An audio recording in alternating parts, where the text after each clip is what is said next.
Let's face it, our thoughts and feelings are our best partners and, at the same time, our worst rivals.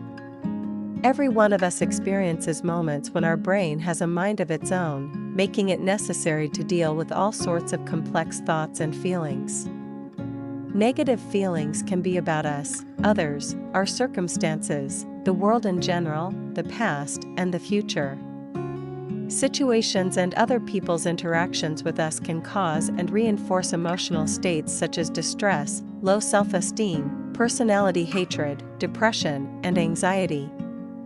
But is trying to control our emotions really helping us in these challenging times to keep calm, be less anxious, and better prepared to solve problems or achieve our goals?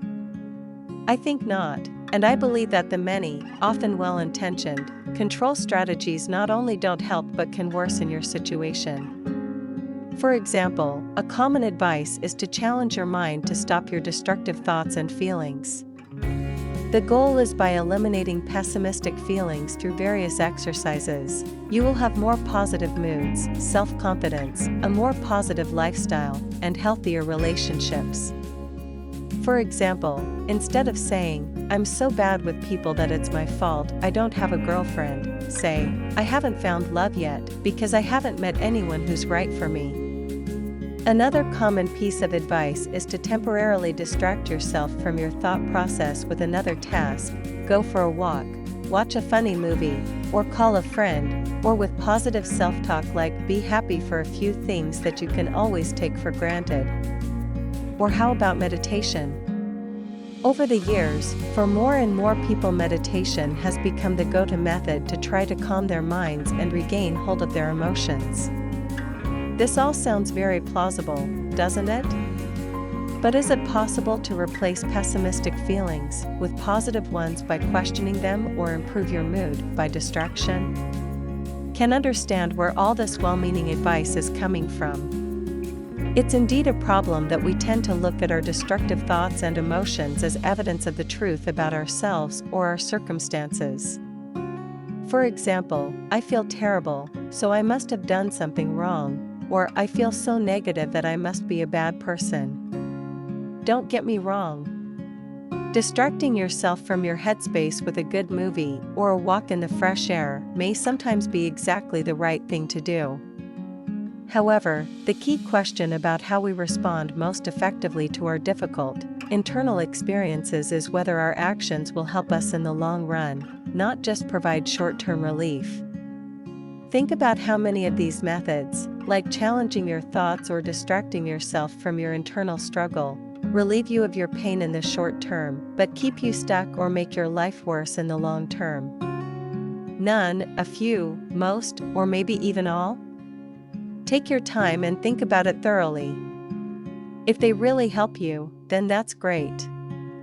However, if you've invested a lot of time, effort, and energy, and maybe even money, in trying to change, avoid, or get rid of unwanted thoughts and feelings, and it didn't make your life better long-term, then it's time to change strategies.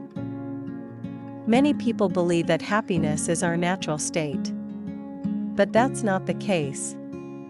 Our natural state is that we experience a constantly changing flow of thoughts and feelings, both pleasant and painful, that vary throughout the day depending on where we are, what we are doing, and what is happening.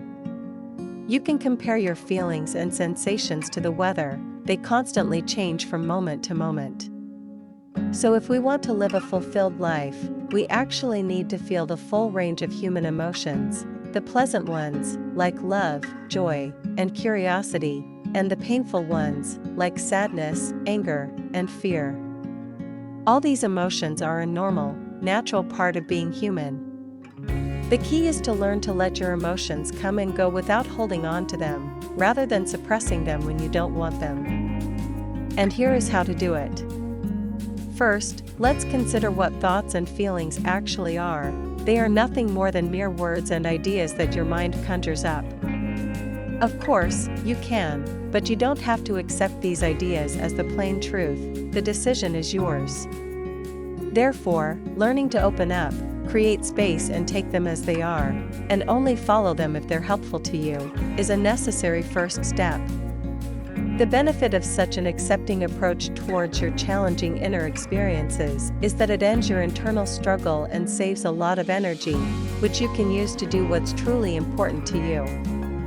Unfortunately, we often reinforce the impact of our negative thought patterns on our behavior because we fail to notice them. So to let go of struggling with your thoughts and feelings, you first need to catch yourself in the act by learning to be more mindful of your thought processes. Instead of constantly brooding over the past that you can't change and dreaming into the future you can't foresee, rely on the here and now, the most current state where you can cope and your feelings can follow. One of the easiest ways to do this is to practice a quick grounding exercise, such as sitting on a chair and focusing on how your feet feel when they touch the surface. This will help you tune in and relate to what you are doing right now. Once you have given your out-of-control thought or feeling space, take a few deep breaths.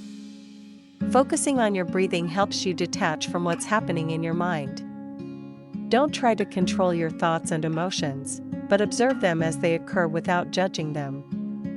Remember, the human brain is an extraordinary organ, able to create, remember memories, and search for ideas in an instant, and you can never control every thought. So it's not about eliminating unpleasant thoughts and feelings, it's about creating space and letting them flow freely while not getting entangled in their story. Studies suggest that it takes 90 seconds for neurochemical stimuli to fade from the brain and return to normal brain chemistry, so focus on your breath for about 2 minutes. Learning to open up to your thoughts and feelings, the positive and the negative ones, is a process that needs to be mastered and practiced like any other. But, over time, you will become stronger and better able to notice and allow your challenging internal experiences to be. And then you will find that they are much less scary than before because they are just concepts that your mind is used to conjure up.